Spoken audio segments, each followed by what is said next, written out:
అందరికీ నమస్కారం. నేను మీ శివరామకృష్ణ.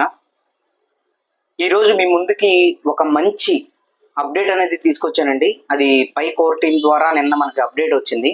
సో అది మీకు తెలియజేయాలనుకుంటున్నాను. ముందుగా వీడియో స్టార్ట్ చేసే ముందు మన ఛానల్కి సబ్స్క్రైబ్ చేయండి.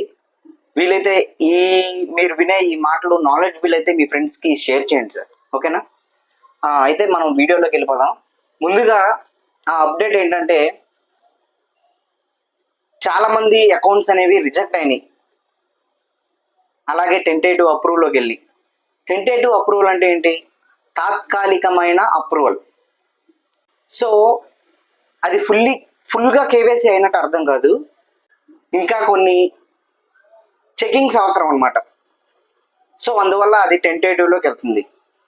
అందుకే మనకి ప్రతిసారి కేవైసీ అయినా సరే మనకి please go liveness check అని ఒక పాపప్, ఒక నోటిఫికేషన్ లాగా వస్తుంది అనమాట. మనం ఎప్పుడైతే ఎవ్రీడే పై లైటనింగ్ బటన్ అనేది నొక్కుతామో, నొక్కిన వెంటనే యాడ్ ఒకటి వస్తుంది కదా. యాడ్ అయిపోయిన తర్వాత మనకి లైవ్ నెస్ చెక్ చేయమని ఒక చేస్తో ఫోన్ పట్టుకున్న సింబల్ ఒకటి కనపడుతుంది మీకు. అది మీకు పక్కన స్క్రీన్ మీద వేస్తాను, అది ఒకసారి చూడండి. సో ఈ టెంటేటివ్ కేవైసీ అప్రూవల్స్ అన్నీ ఇప్పుడు ఫుల్లీ కేవైసీ అప్రూవల్గా మారుతున్నాయి అన్నమాట. అదొక అప్డేట్ ఇచ్చారు. ఇంకో అప్డేట్ ఏంటంటే, చాలామంది అకౌంట్స్ అనేవి రిజెక్ట్ అయిపోయినాయి. ఆ రిజెక్ట్ అయిన అకౌంట్స్కి పై కోర్ టీం వాళ్ళు ఏమంటున్నారంటే, మీకు ఇంకో అవకాశం ఇస్తున్నాం, దీన్ని మీరు సద్వినియోగం చేసుకోండి. అసలు కేవైసీ ఎందుకు రిజెక్ట్ అవుతుంది? ముఖ్యంగా ఏంటంటే, కేవైసీ స్టార్ట్ చేసే ముందు, ఎవరైనా సరే కేవైసీ చేద్దామని స్టార్ట్ చేసే ముందు ఒకసారి మీ ప్రొఫైల్ ఓపెన్ చేసి, మీ ప్రొఫైల్ నేమ్ ఎలా ఉంది, అలాగే మీరు ఏదైతే ఐడి కార్డు, ఆధార్ కానీ, పాన్ కానీ, డ్రైవింగ్ లైసెన్స్ కానీ, పాస్పోర్ట్ కానీ, ఈ 4 మనకు ఆప్షన్స్ ఉన్నాయన్నమాట. ఈ 4గిట్లో కూడా మీ ప్రొఫైల్లో నేమ్ ఏదైతే ఇస్తున్నారో మీ ఐడిలో కూడా అదే నేమ్ ఉంటుంది. అర్థమవుతుందా? ఒకవేళ ఇందులో ఒకలా ఉండి అందులో వేరేలా ఉంటే మీ కేవైసీ అన్నది రిజెక్ట్ చేయబడును. ఒక పాయింట్ అయింది. ఇంకొకటి, మనం ఎప్పుడైతే పై అకౌంట్ క్రియేట్ చేసుకుంటామో రిజిస్ట్రేషన్ టైంలో మనకి 2 ఆప్షన్స్ ఇస్తారనమాట. ఒకటి కంటిన్యూ విత్ ఫేస్బుక్, ఇంకొకటి కంటిన్యూ విత్ మొబైల్ నెంబర్ లేదా ఫోన్ నెంబర్ అన్నమాట. ఈ రెండిట్లో మనం ఒకటి చూస్ చేసుకుంటాం. కానీ చాలామంది ఏంటంటే, కంటిన్యూ విత్ ఫేస్బుక్ ఈజీగా ఉంటుందని చెప్పి దాని మీద క్లిక్ చేస్తారు. అకౌంట్ అనేది వెంటనే క్రియేట్ అయిపోతుంది. సో ఇలా చేయడం వల్ల ఏంటంటే, వాళ్ళ యొక్క ఫేస్బుక్ అకౌంట్లో పేరు, వాళ్ళ పూర్తి పేరు ఉండదు, ఇంటి పేరుతో సహా ఉండదు. ఫర్ ఎగ్జాంపుల్, నా ఫేస్బుక్కే ఉందనుకున్నాను, నా పేరు శివరామకృష్ణ, కానీ నేను జస్ట్ కృష్ణ అని పెట్టుకున్నా, లేదా శివరామకృష్ణ కదా, SRK, lovely SRK, something, lover boy SRK, ఇలాంటివన్నీ, అంటే నేను లవర్ బాయ్ని కాదులేండి, మామూలు చెప్తున్నాను, ఇలాంటి నిక్ నేమ్స్ అన్ని పెట్టుకొని ఉంటారు కదా. అలా చేయడం వల్ల మన ప్రొఫైల్ నేమ్ అన్నది ఫేస్బుక్లో ఎలా అయితే ఉందో ఇక్కడ కూడా అలాగే ఉంటుంది అనమాట. ఇక్కడ అలాగే టైప్ అయిపోతుంది. సో మీరు కేవైసీ ఎప్పుడైతే చేద్దామని అనుకుంటారో ఇక్కడ ఒకలా ఉండిద్ది మన ప్రొఫైల్లో. ఫర్ ఎగ్జాంపుల్, ఎస్ఆర్కే లవ్లీ అని లవ్లీ ఎస్ఆర్కే అని పెట్టుకున్నా ఫేస్బుక్లో. సో ప్రొఫైల్లో కూడా లవ్లీ ఎస్ఆర్కే అని ఉంటుంది. కానీ మన ఐడిలో నా పూర్తి పేరు ఉంటుంది అనమాట, చింతా శివరామకృష్ణ. అసలు దీనికి దానికి కొంచెమైన పొంతన ఉందా అండి? లేదు కదా. సో అసలు ఇది నువ్వేనా కాదా అని చెప్పి వాళ్ళు రిజెక్ట్ చేసేస్తారనమాట.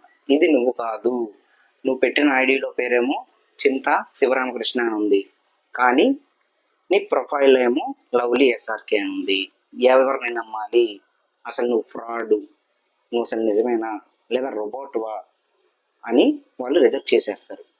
ఇంకొకటి, ఇప్పుడు 2 పాయింట్లు అయినాయి కేవైసీలు ఎందుకు రిజెక్ట్ చేస్తారు. ఇప్పుడు 3వ పాయింట్, చాలామంది ఏంటంటే కేవైసీ చేసేటప్పుడు మనకి ఐడి కార్డ్ ఫోటో తీయమని అడుగుతుంది. తీయమన్నప్పుడు వాళ్ళు మనం జస్ట్ నిలువుగా తీయకుండా మన ఫోన్ని ఇలా అడ్డంగా తిప్పి ఇలా తీయాలి ఫోటో. కానీ చాలా మంది నిలువుగా తీసినా సరే కొంచెం దగ్గరగా తీయకుండా పైనుంచి ఏంటో కింద పెట్టేస్తారు, నేల మీద పెట్టేస్తారు. ఎందుకంటే నేను వ్యాలిడేషన్స్ చేశాను కాబట్టి చెప్తున్నాను. మన ఇండియన్స్వి సుమారు ఒక 1000 వ్యాలిడేషన్స్ చేసి ఉంటాను. సో నేను గమనించింది ఏంటంటే కింద ఎక్కడో ఉంటుంది ఐడి, వాళ్ళేమో పైనుంచి ఎక్కడో నుంచి చూస్తేనేమో ఐడి కార్డు మన కంటికి కనపడేది ఇంత కనపడుతుంది, కానీ కనపడాల్సింది మ్యాక్సిమం ఇంత బాగా కనపడుతుంది, కానీ అది ఇంతే కనపడుతుంది. సో ఇలాంటి సిచ్యువేషన్స్లో కూడా మన కేవైసీ అనేది రిజెక్ట్ చేస్తారు. 3 పాయింట్స్ అండి. ఇప్పుడు 4వ పాయింట్ లైవ్నెస్ చెక్. ఈ లైవ్నెస్ చెక్ చేస్తారండి. అంతెందుకు, మన ఆఫీస్కే వస్తారు చాలామంది, సార్ కుడివైపు తల తిప్పండి అన్నప్పుడేమో అసలు అంటే అప్పటికప్పుడు చెప్తాం కదా, వాళ్ళు ఇచ్చే ఎక్స్ప్రెషన్స్ చూస్తూ ఉంటే ఒక వైపు ఏమో కోపం వస్తుంది, ఇంకో వైపు ఏమో నవ్వు వస్తుంది, ఇంకో వైపు ఏమో జాలేస్తుందండి. అంటే ఆ టైంలో వాళ్ళు ఏమనుకుంటారో ఏంటో. సరే కుడివైపు తిరగమంటేనేమో ఎడమవైపు తిరిగిపోతారు, ఎడమవైపు తిరగమంటేనేమో కుడివైపు తిరిగిపోతారు, సార్ పైకి చూడమంటేనేమో జస్ట్ అలా అంటారు, లేదా ఇలా అనేస్తారు, కిందకు చూడమంటేనేమో ఇలా చూస్తారు. అయినప్పుడు మన ఫేస్ అనేది సరిగా క్లారిటీగా కనపడదు. కనపడిన తరుణంలో కేవైసీ అనేది రిజెక్ట్ చేస్తారనమాట. ఇప్పుడు మీకు 4 పాయింట్స్ చెప్పాను. ఇంకొక ప్రాబ్లం ఉంది, 5వది. అది సర్వర్ ప్రాబ్లం. సర్వర్ లేని టైంలో మనం కేవైసీ చేసినా అది రిజెక్ట్ అవ్వచ్చు, ప్లస్ బ్లాక్లో పడిపోవచ్చు. ఇలాంటి సిచ్యువేషన్, ఈ 5 సిచ్యువేషన్స్లో సమ్ టైమ్స్ మనకి రివ్యూ ఇన్ ప్రోగ్రెస్లో ఉండడం మాత్రమే చూపిస్తుంది, మనకి రీసబ్మిట్ ఆప్షన్ అనేది తొందరగా రాదు.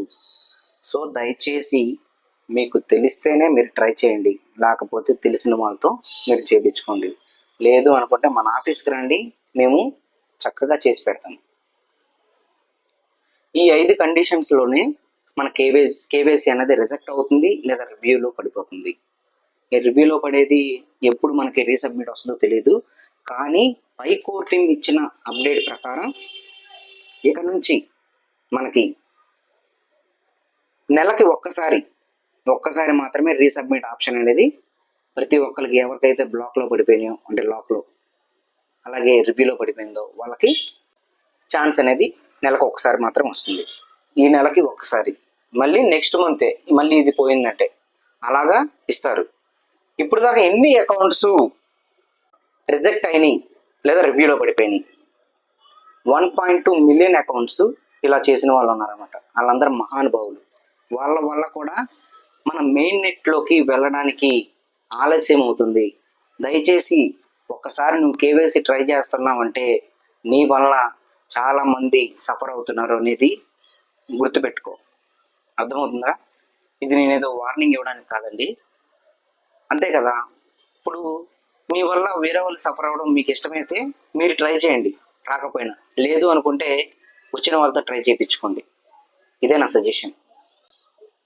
ఇంకొకటి, కేవైసీ అనేది మాకు రావడం లేదు, కేవైసీ స్లాట్ అనేది మాకు రావడం లేదు సార్, మేము 2 years నుంచి మైనింగ్ చేస్తున్నాం, అయినా సరే మాకు కేవైసీ రావడం లేదు, ఏం చేయాలి సార్ అని అడుగుతున్నారు. వాళ్ళకి ఒకటే క్వశ్చన్, మీరు ఎప్పుడైతే ఏ ఫోన్లో అయితే రిజిస్ట్రేషన్ అంటే మన పై అకౌంట్ అనేది క్రియేట్ చేసుకుంటున్నారో ఆ ఫోన్ అనేది మీ కేవైసీ వచ్చేంత వరకు కూడా మీరు మార్చడానికి లేదు, మైనింగ్ చేస్తూనే ఉండండి. వన్స్ మీకు కేవైసీ స్లాట్ వస్తే మీ ఫోన్ బాగోలేదు కేవైసీ చేసుకోవడానికి అని అనిపిస్తే మీరు వేరే ఫోన్లో వేసుకోవచ్చు. కేవైసీ స్లాట్ వచ్చిన తర్వాత వేరే మంచి ఫోన్లో వేసుకొని మీరు కేవైసీ అనేది కంప్లీట్ చేసుకోవచ్చు. అంతేగాని స్లాట్ రాకుండా ఫోన్లు మార్చేస్తున్నారు అనుకోండి, మీకు కేవైసీ అనేది అసలు రాదు, ఆల్గరిథం మిమ్మల్ని గుర్తించదు. అసలు మీరు అనేవాళ్ళు మైనింగ్ చేస్తున్నారని ఆల్గరిథం గుర్తించదు. అర్థమవుతుందా? ఇది మాత్రం ఎప్పుడు ఈ తప్పు చేయకండి. ఇంకొకటి, మైగ్రేషన్ అనేది, సార్ మేము 9th స్టెప్ మాకు అవ్వడం లేదు, ఇప్పుడు ఏం చేయాలి సార్? 9th స్టెప్ అవ్వడం లేదు అంటే ఇది కూడా ఒక రీజనే. అంటే మీరు మొబైల్ ఫోన్ మార్చినా మిమ్మల్ని అది గుర్తించదు, ఆల్గరిథం అనేది గుర్తించదు. మొబైల్ ఫోన్ మార్చద్దు అంటే మొబైల్ ఫోన్ మార్చకపోయినా చాలా మంది 1 or 2 years నుండి లేదా 6 months నుంచి వెయిట్ చేసే వాళ్ళు కూడా ఉన్నారు. కానీ తప్పదు, సమ్ టైమ్స్ ఇలాంటి సిచ్యువేషన్లో కూడా మీరు మొబైల్ ఫోన్ మార్చడానికి లేదు. మొబైల్ ఫోన్ ఆ ఫోన్లోనే మీరు కంటిన్యూ చేసుకోండి. ఇంకొకటి, మీరు తొందరగా మైగ్రేషన్ అవ్వాలి అని అనుకుంటే, ఆల్గోరిథం మిమ్మల్ని మళ్ళీ గుర్తించుకోవాలనుకుంటే, ఒకటి, మీ మెయిల్ ఐడి అనేది రీవెరిఫై చేయండి. ఇంకొకటి, మీ పాస్వర్డ్ అన్నది అప్డేట్ చేసుకోండి. ఇలాంటి ఈ 2 చేసుకుంటే మీకు 100కి 50 ఛాన్స్, నేను 100కి 100 అని చెప్పట్లా, 100కి 50% మీకు మైగ్రేషన్ అయ్యే అవకాశం తొందరగా వస్తుంది. Please note this point. ఇంకొకటి, మైగ్రేషన్ అన్నది ఇంకొక సందర్భంలో కూడా అవ్వదండి. వాలెట్ క్రియేట్ చేస్తారు, 3rd స్టెప్లో ఆ వాలెట్ పాస్ ఫ్రేజ్ని కన్ఫర్మ్ చేస్తారు, 6th స్టెప్ 24 hours తర్వాత మనం చేయాలి. కానీ 24 hours తర్వాత మనకు బద్ధకం కదా, చేయం, మర్చిపోతాం. సమ్ టైమ్స్ బద్ధకం లేదా సమ్ టైమ్స్ మన మతిమరుపు. చేయకుండా నాకు మైగ్రేషన్ అయిపోయింది, నాకు కేవైసీ అయిపోయిందని అనుకుంటే మాత్రం అది అవ్వదు. 6th స్టెప్లో కూడా మీరు మీ సైన్ అక్నాలెడ్జ్మెంట్ని చేయాలి. చేస్తేనే మీరు మైగ్రేషన్ క్యూలోకి వెళ్తారు. క్యూలోకి వెళ్తే ఆటోమేటిక్గా మీరు మైగ్రేట్ అవుతారు. ఓకే. ఇంకొకటి, మీ పాస్ ఫ్రేజ్ పోతే ఏం చేయాలి? చాలామంది అడుగుతున్నారు, సార్ మా పాస్ ఫ్రేజ్ పోయింది ఏం చేయాలి? 9 స్టెప్స్ కంప్లీట్ అయిపోయి మీ పాస్ ఫ్రేజ్ పోతే ఎవరు ఏం చేయలేరండి. అవన్నీ ఆ పాయింట్స్ అన్నీ దేవుడి ఖాతాలోకి వెళ్ళిపోతాయి, ఇంకెవరు ఏం చేయలేరు. ఇంకొకటి, 9th స్టెప్ అవ్వకుండా ఉంటే మీ పాస్ ఫ్రేజ్ పోయినా మళ్ళీ మీరు వాలెట్ క్రియేట్ చేసుకొని 3rd స్టెప్లో కన్ఫర్మ్ చేసి 24 hours తర్వాత 6th స్టెప్లో కూడా కన్ఫర్మ్ చేస్తే మైగ్రేట్ అయ్యే కాయిన్స్ ఈ కొత్త వాలెట్లకు వచ్చే అవకాశం 100కి 100% ఉంది. సో 9th స్టెప్ అంటే మైగ్రేషన్ కూడా అయిపోయి పాస్ ఫ్రేజ్ పోతే ఆ ఫస్ట్ మైగ్రేషన్ అయిన కాయిన్స్ పోయినట్టేనండి. ఇప్పుడు ఏం చేస్తారంటే 2nd వాలెట్ క్రియేట్ చేసుకొని 3rd స్టెప్లో కన్ఫర్మ్ చేయండి. అలాగే 24 hours తర్వాత 6th స్టెప్లో కన్ఫర్మ్ చేయండి. నెక్స్ట్ టైం అంటే 2nd మైగ్రేషన్ అప్పుడు అయ్యే కాయిన్స్ మొత్తం దాంట్లోకి వచ్చే అవకాశం చాలా వరకు ఉంది. దయచేసి గమనించండి. ఈ వీడియోకి ఇంతే ఫ్రెండ్స్. మీకు నిజంగా ఈ వీడియో నచ్చితే లైక్ చేయండి, షేర్ చేయండి. ముందు మన ఛానల్కి సబ్స్క్రైబ్ చేయండి. ఫస్ట్ సబ్స్క్రైబ్ చేస్తే నాకు ఒక మోటివేషన్లా ఉంటుంది. ఇంకా మంచి వీడియోస్తో మీ ముందుకు వస్తాను, నిజంగా చెప్తున్నాను. దయచేసి సబ్స్క్రైబ్ చేయండి, షేర్ చేయండి. మీ ఫ్రెండ్స్కి షేర్ చేసి చెప్పండి, దీంట్లో ఇంత మ్యాటర్ ఉంది, మీకు నచ్చితేనే చేయండి. కామెంట్ చేయండి, మీకు ఏమైనా డౌట్స్ ఉంటే కామెంట్ చేయండి. నేను ట్రై చేస్తాను, చాలా వరకు ట్రై చేస్తాను చెప్పడానికి. దయచేసి సబ్స్క్రైబ్ చేసి బెల్ బటన్ ఆల్లో పెట్టుకోండి. ఓకేనండి. Thank you. జై హింద్.